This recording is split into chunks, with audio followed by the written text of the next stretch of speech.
she is a former executive director of the Association for Women in Mathematics. So as you can see, she has a very extensive background in academia and research, and she's now building a career outside of that. And we're gonna learn how to do that and how to be happy with our choices. So I'm gonna give the floor to you, Karoline. Thanks so much. So that was a lot of pressure that I'm supposed to teach you how to be happy with your choices, but I will do my very best. I'm assuming you guys can hear me okay? Everything's good in the room? Thumbs up? All right. So I will jump in right away. I will look to try to end at 30 minutes after, so this will be pretty concise, and I hadn't actually thought really hard how to shorten it, so Sarah, just at any moment let me know when to cut off.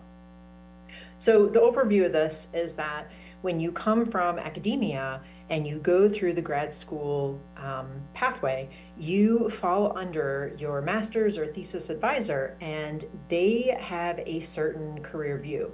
Typically, if they're at that position and they're hosting PhD students, they've never left academia. And so you wind up inheriting their value system, and the way that they can foster and mentor you, especially if they're not thoughtful about it, is only to be like them. And so I realized that this inherited value system of what matters in math, where my field was theoretical mathematics, it narrowed my perceived career paths, and it distorted my own measures of success. And the result was that I consistently undervalued my worth and my abilities outside of research mathematics early in my career. And so I just make this mention about my own unconventional career path, that these trajectories, they don't have to be linear. There's no single right way. You don't always have to start from one place or another. So this is just the silly, canonical, overused image, but it really hits it home. I just want to talk about my own winding journey briefly, so that you can see how sometimes these paths unfold. To be frank, I hadn't heard of people with a career path like mine, so I never thought I was doing it right. And so I just want to be sure to give that illumination of how different these career paths can look. And what I talk about and what I want to highlight in this is never the positions I held, but the transition between each one. When do you switch a position and why? What allows you to think the next thing is better than this one? And then how do you take risks and make change, especially when the next part is unknown? And that next part being unknown is like the epitome of academia, right? Like, we might all be flat earthers because it feels like anyone who leaves academia must have walked off the end of the earth and never comes back. So it's so hard, by the way, that was sarcasm in case that didn't come through. I'm not a flat earther. But from inside academia, it's so hard to get information about what's outside there and what it's really like and what your life will be like when you leave. So this whole talk is to encourage each of us to keep searching for the space where we can be productive. And it might be academia, it might not be. So I am going to try to blast through this. Let's see how I do. I started my undergrad at a place called St. Mary's College. I went there to play college basketball because we make very fun decisions when we leave high school, and they're not always based on other logical things. I was initially a political science major, and a nun suggested I be a math major. And I feel like when a nun suggests you do something, you're like, oh, okay, that's a sign. So I transitioned to math. What I want to point out, though, is that, especially in the positions you're in, is don't underestimate what it means when you welcome other people in to your circle. Even if you feel like an outsider in your academic field, when you welcome other people in, it really lets them say, oh, maybe I am allowed to be here. And so that really was just how I came to math, as someone said, why don't you consider this? But I still didn't feel connected to the college, and so after a semester abroad, I transferred. I transferred to a place called the University of Tennessee at Martin for, honestly, some pretty crazy reasons. I knew I wanted to go to grad school, and I realized that my institution wouldn't provide me with immediate name recognition. So during undergrad, I did everything I could to prepare for grad school applications. What's interesting about the transition is a lot of people, I don't know why I had the guts to do this at 18, 19 years old. I think a lot of people will think they don't belong. Most people won't think, let me try another school. they'll think, oh, I shouldn't be doing this. I shouldn't be in this. And so as you go on in your career, whether it's staying in academia or outside of it, or whether it's for you yourself, I hope that sometimes you're able to see the water that you're swimming in and just realize like this isn't the place for you. It doesn't mean there's not one that's better. So again, just trying to find a place where we can function well. I then went on to Rice University. I was a graduate student at Rice University. I chose a place that was well enough funded that I knew I should have time to sort out exactly what I wanted to study, because again, I came from not the strongest undergrad preparation for grad school. It is common, and my expectation is that many of you are currently in the PhD process. It is common in academia to feel pressure during grad school to make your research and your subject your complete focus, and to give up on other parts of your identity. So for example, in mathematics, theoretical mathematics, you could maybe play violin or, have a chess hobby, but pretty much anything else was supposed to be that you go home and, read fun math magazines at night to kick back. And acknowledging, I just want to point out that there is a press and a pressure to do that.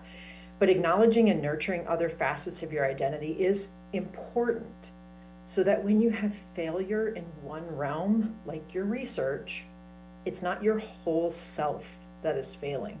And so it's this multifaceted approach to ourselves that I think takes a beating during grad school. And I just want to call that out if that applies to you, and just see if there's these other components to your identity, so that you can better contextualize and compartmentalize any setbacks.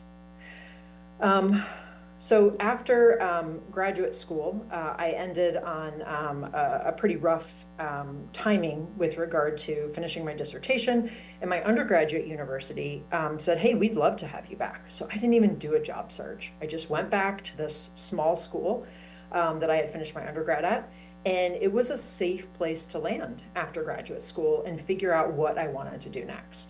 Obviously, I was a theoretical mathematician, which meant I was going to do research and teach, right? Like there wasn't a whole lot of other pathways I thought I had going forward. Again, this was a good place to try that on and figure that out. What I didn't understand was how heavy of a teaching load this was. It meant that there was very little time for research. I had very little opportunity to kind of grow in that space. And I knew the longer I stayed there, the more time I would be, the less I would be able to move somewhere else. So I perceived, knowing what I know now, maybe I could have done things differently there. But at the time, I just realized that this was a mismatch between a few things. First, I'll just point out that I was a bit of a class clown. I mean, I got a 4.0 as an undergrad. Clearly, the undergrad curriculum was easy enough for me. So to go back as a professor to your old professors when you were a bit of a class clown makes it really hard to be their colleague. And I had never considered that at all. So here I am at a school where I just was constantly seen as the silly kid. So clearly I wasn't going to have upward mobility with regard to leading in the department.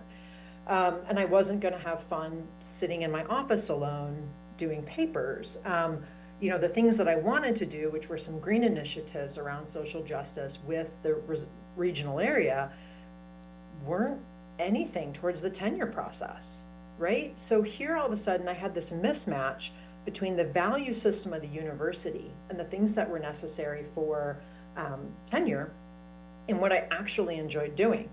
And I am such a gold star, focused person. I want gold stars.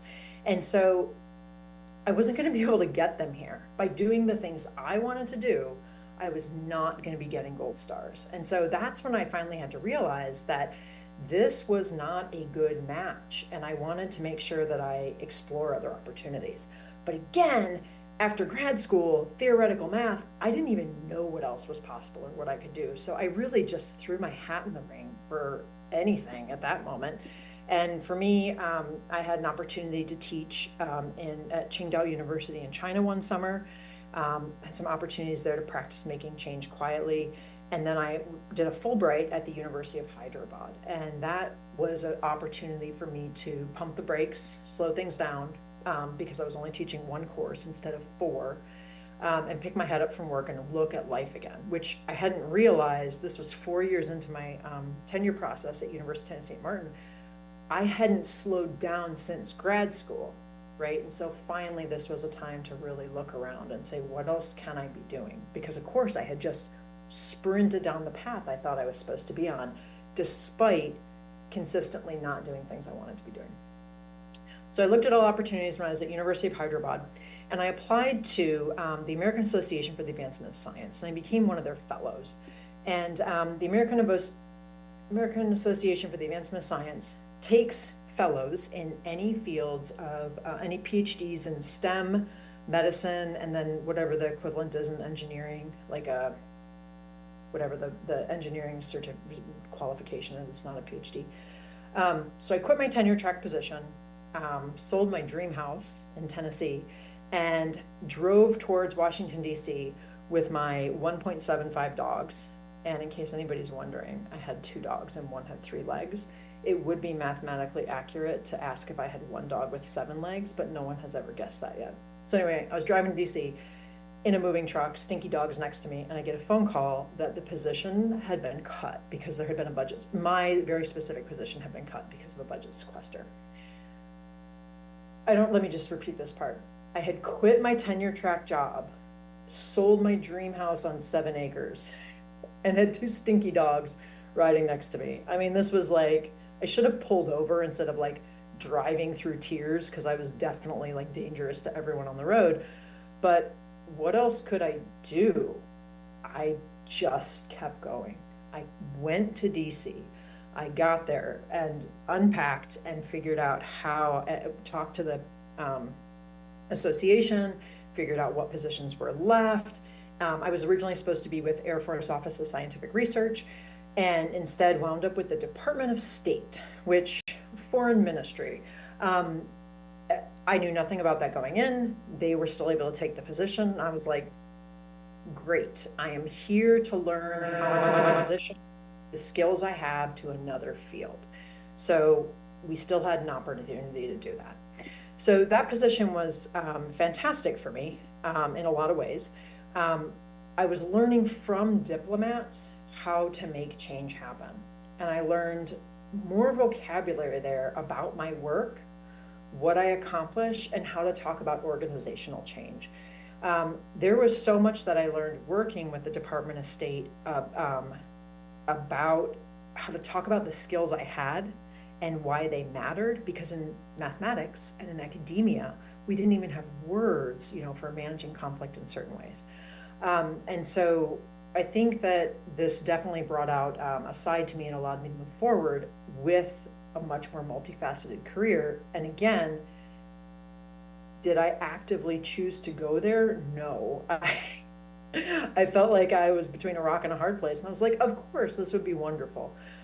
So again, those thoughts of a narrow career trajectory that makes sense are quite a fallacy, at least in my case. So at the Department of State, I was working as an evaluator to determine the effectiveness of diplomacy training to ambassadors.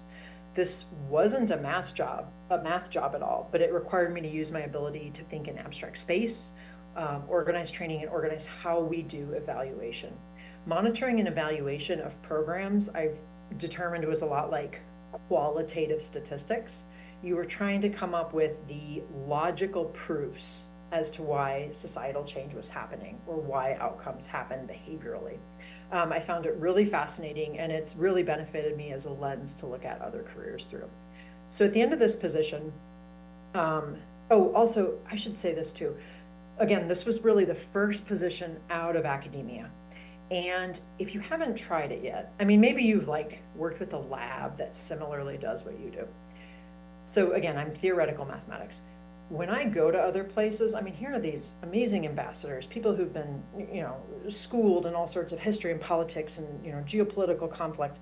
And they're like, wow, you do math. You must be a wizard. And I'm like, no. And then finally I'm like, yes, I am. So I just want to point out that the thing we forget staying in academia, we always know someone who is the expert. But as soon as you get out of academia, they don't see it that way. The fact that you've been an expert in something is quite impressive. It gave me a certain amount of ability to work in a space in which I otherwise did not feel qualified in any way. But that sort of didn't matter to anyone.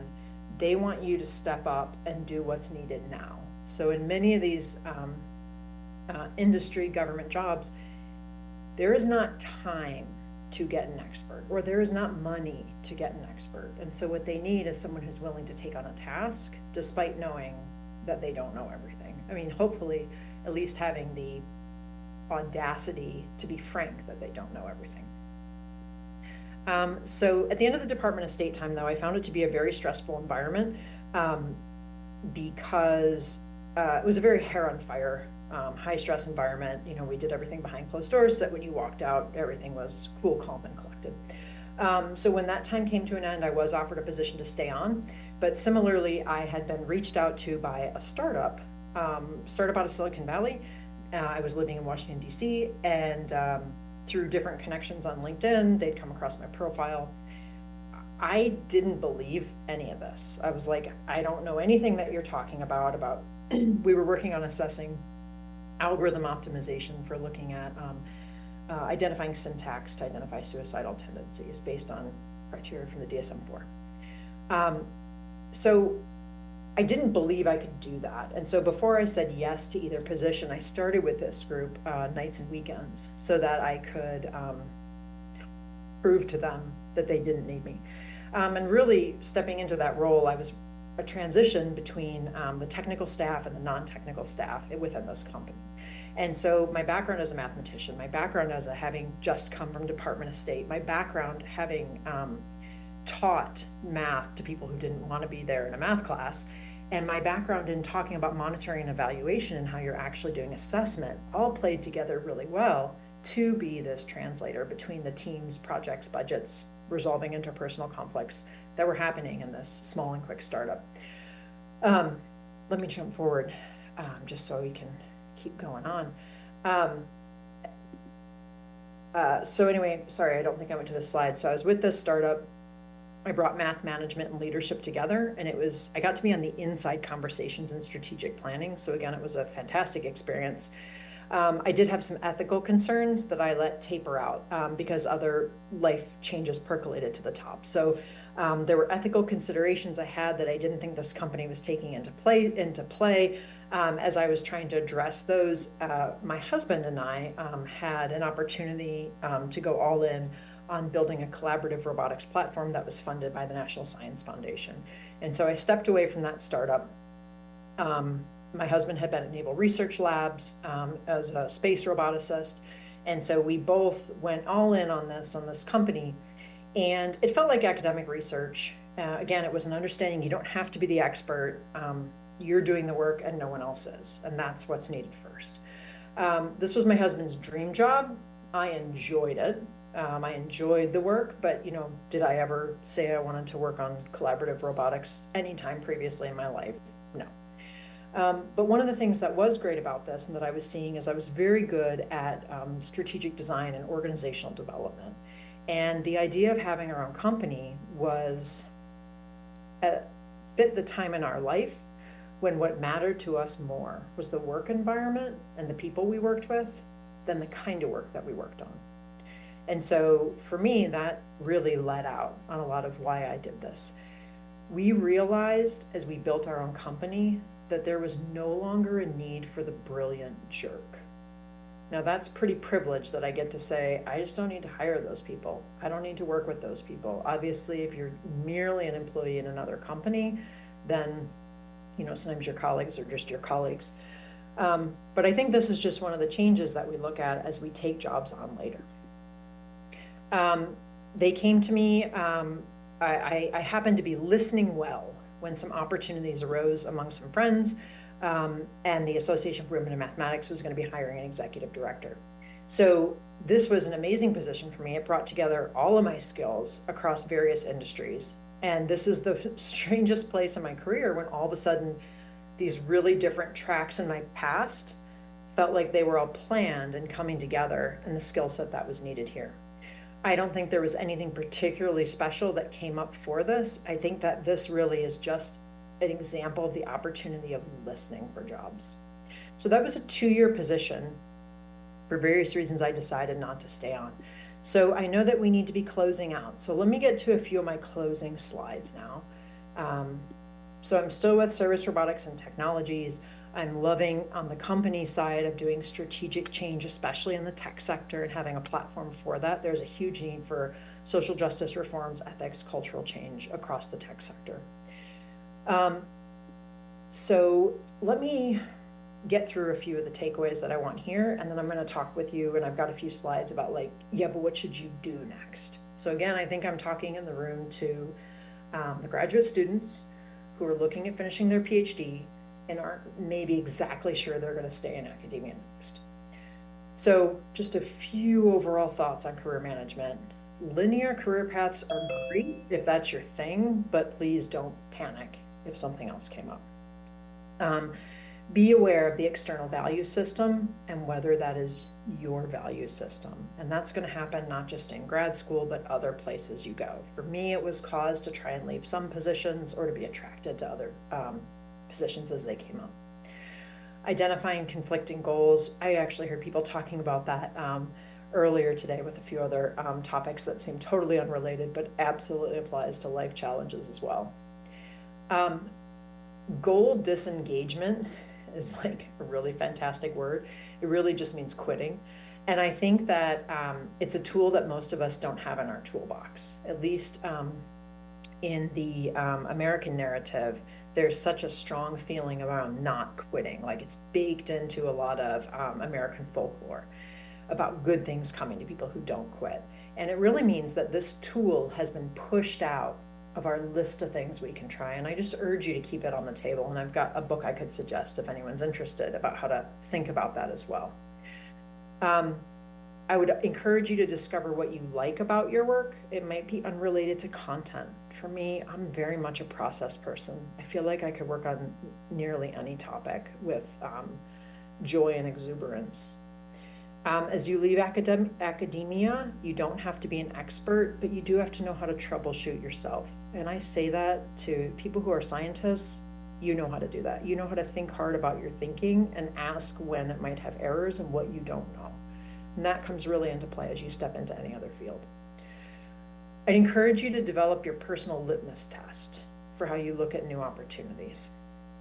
For me, I truly, when something comes up, probably too quickly, I say yes. But what I'm really trying to say is, do I find this interesting? Like, do I think I could learn something new? And do I think I'd bring something to the table? I don't want to jump into something and, be at the bottom again or have nothing valuable to add.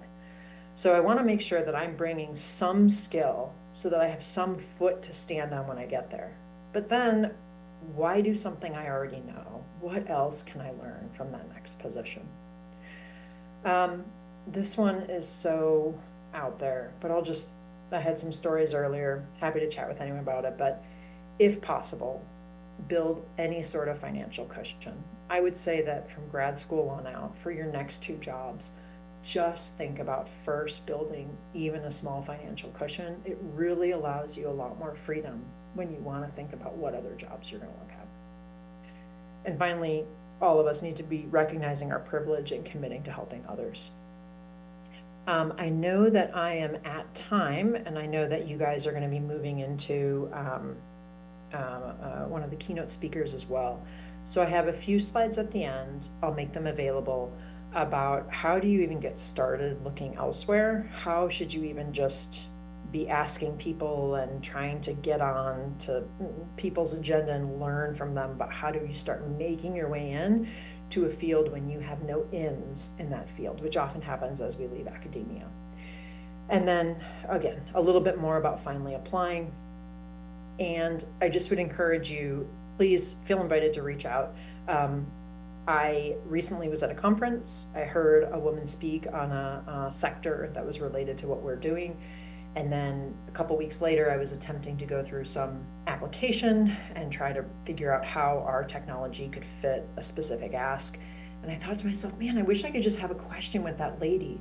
you know, that lady who has no idea who I am because I was just in the audience when she was talking, right? So that happens. Anyway, and so I finally reached out to her and let her know, like, hey, I know I have not actually met you. I saw you speak. I'm dealing with this thing. And I actually thought I'd love to have a conversation with you about this. So please feel invited to do that to me. I've done it to others. If there's any ways that you're stuck in reaching out and getting started, or you don't feel like you have maybe the resources at your home institution to ask the sort of frank questions you want to ask without looking stupid, please feel free. That's what people outside of your institution are supposed to be here for. So I'll pause there. I did go over a few minutes. I'm so sorry. Would you like me to take questions? Or if not, my email's on there and people can reach out.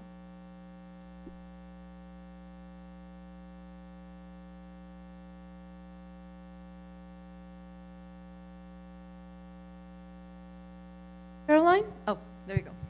Thanks so much. So actually, if you don't mind, if you have like a couple of minutes, we'd love to ask you a couple of questions. I think everyone was extremely interested, very engaged throughout the whole conversation, and I'm sure they'll benefit from asking you a couple of things right now. And of course, you've kindly left your email for people to reach out afterwards. Would that be okay? Of course, and I'll send these slides as well that have a couple points at the end about talking through getting started. Thank you.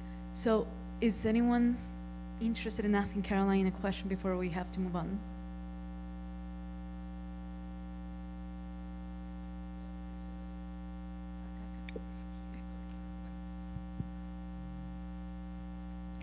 Hello, my name is Luis Gerardo. I'm a culinary arts student, and I want to ask you how, being so uncertain about the future, how can you develop goals like in a medium time frame? That is such a great question. And so perfect for kind of the economic situation that we're in right now. I would say that how do you develop goals? I will point to a few things you could do. So first, I feel like when you're probably asking that, it's because I have these ideas and I don't exactly have a path to get there. And maybe it's that you don't see the path, or maybe the path truly is impossible. Unfortunately, I'm like too much of an optimist and I don't believe that. There's probably an easier path, but there's always some path. So let me just talk about it from a career standpoint. I'm assuming you're not asking for relationship advice, but from a career standpoint, I would suggest what I tossed up here was going to a job board like LinkedIn or Indeed and sign up to get job postings of all kinds delivered to your inbox so that you can scan through them. So what I'd recommend is just like go sign up, get all these, put them in a folder, take, a couple hours a week, scan through them and save just a handful of the ones that attract your attention. The ones where you're like, oh, I'd love that job. Even if it's like, you said you're a culinary student, even if it's like photographer for National Geographic, just save it. If that's the one you're like, yeah, that's really what I want, save it, and then start to look at what you've saved when you've got 15 or 20 in there. What is common across them? What should you be going for? What is it you like about that job? What qualifications do you need to build to get that job? And of course, there's the idea of, could you do some volunteer work? Is this a job you'd get 10 years from now? Is there a more junior job that would be somewhere before it? And then repeat as many times as are needed. But I would really suggest doing this scan through of the content to figure out what it is you like. Maybe this is easy for everyone else, but I like everything. Like, I could see myself holding and cuddling baby pandas at the reserves in China. I could see myself, like, there are so many things I could find myself enjoying. So now, which do I really want to be spending day after day doing? After that part, and that's kind of the first easy part because you do it by yourself, is I would consider cold calling people that are associated with the jobs that you found interesting. And you can specifically tell them, hello, this is who I am. I saw this job posting. I recognize that it's too senior for me. Do you have a pipeline to bring talent up for that work? Where do you look for when recruiting? Trust me, on the other side of the desk, hiring people, it's hard to find people. And the idea that someone's like, hey, I'm earlier in the pipeline, don't you want to bring me along? Because I'm excited to be in your world. It means a lot. People will look around. Oh, hey, we have a summer opportunity. And they love that sort of stuff because it gives them a chance to try you out, right, without being, legally bound to have already hired you. So I'd really recommend that. Also, I just want to highlight one more time, if I haven't yet, that as students right now, you are in this amazing, magical space where you can have internships and you can have a job that only lasts a month and people don't think you're like irresponsible, right? Any other time in your career when you're not a student, having a job where you're only there for 2 months or 3 months, you look like a flight hazard, right? No one's going to want to hire you. So in terms of planning and trying to think of what's next, and even setting goals for the future, I'd just say start with this idea of like, where is it I'd like to see myself? And then what's a way that a place could try me out? And also I could try the place out. Because of course, one of the disappointing things is when you get your dream job and then you realize you don't like it. Sorry, I probably went too long on that, Sarah. Hi, Carolyn. Thank you so much for the really motivating talk. I have a question about value systems, and when one finds a mismatch between their value system and their working organizations, I'm wondering if you could speak to, cases where one might differentiate between a case where it might be best to leave a community to find one that has a better match, versus seeing these mismatches as opportunities to collaborate towards changing, one's community's values, if that question makes sense. No, for sure. I mean, you've hit the nail on the head about where I was early in my career. So with the University of Tennessee at Martin, looking back and, sorry, I should say differently. At the University of Tennessee at Martin, I wanted to work on things that were required of my time. All the committee work, right? Like that's very common that we talk about now. And I enjoyed doing student groups and I enjoyed doing some of this work around the community, but there was not a place for it in the tenure process. Later, but that stuck with me. And I felt like as a junior faculty member, I didn't know how to navigate that. The feedback I got was, yeah, we all feel that way. Just put your head down till you get tenure and then see what you can do after that. But I still held all that. And then when I went as Association for Women in Mathematics, that was one of the driving pieces that we worked on, is how to talk to universities about appreciating and acknowledging and recognizing this other work that people are doing. Whether because it's put on them, because maybe you're some sort of minority in your department and you're asked to be on every stinking committee, or whether it's so maybe they don't want to be doing the work and they should get acknowledged for it, or maybe they do want to be doing the work, and how do you get acknowledged for work that doesn't fit this typical tenure process? So for me, I left because I didn't know how to navigate that sort of negotiable space. I was told it wasn't negotiable. I would say that in a company, it's more likely these days that you can negotiate for different work-life balance things, for example. I would say that everybody wants to be on the right side of litigation, and so if you want to start a group that's going to help outline policies for amicable communication across your department, people are up for that. If you actually just want the brilliant jerks in the room to stop being jerks, I would say that that's something I don't know how quite to solve, and that's places where I've then walked away, because it wasn't up to me to be able to decide how important their role was or wasn't in a department, and I just knew I wouldn't be happy having to have to go to bat all the time with that. So I think that's a little bit about how I made the decision about when to fight things and when not to. But again, my stories of walking away were earlier in my career when I didn't understand some of the process for making change. Thank you, Caroline, for all of your insights, and thank you guys for asking questions. I think we've definitely run out of time, but we really appreciate the talk that you gave us, and hopefully some people that were a little bit shy today will reach out to you with more questions.